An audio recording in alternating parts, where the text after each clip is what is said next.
Samantala, arestado ang 4 na hinalang sangkot sa cattle rustling habang 8 kalabaw ang nasagip sa sinagawang operasyon ng kapulisan sa bayan ng Palanan, Isabela nitong March 25, 2026. Kinilala ang mga suspect sa bilang alias Joke, Tour, Jude at Boy na pawang residente ng Divilacan, Isabela. Sa investigasyon, nagsasagawa ng mobile patrol ang mga tauhan ng Palanan Municipal Police Station nang mapansin ang 2 individual na may dalang tig-2 kalabaw sa kalsada. Nang hinga ng dokumento, hindi nakapagpakita ang mga ito at wala ring marka ng pagkakakilanlan ng mga hayop.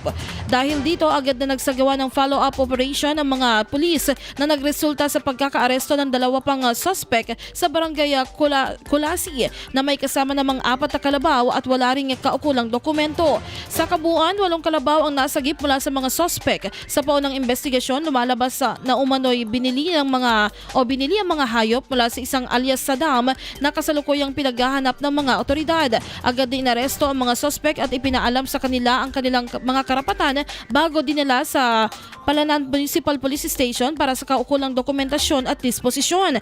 Kasama ang mga nasagip na kalabaw, mahaharap ang mga suspect sa kasong paglabag sa Presidential Decree 533 o ang Anti-Cattle Rustling Law. Samantala, pinalalahanan ng Pro2 ang publiko na manatiling mapagmatsyag at agad i-report sa kapulisan ng anumang kahina-hinalang aktibidad upang mapanatili ang kaayusan at seguridad sa komunidad. IFM News.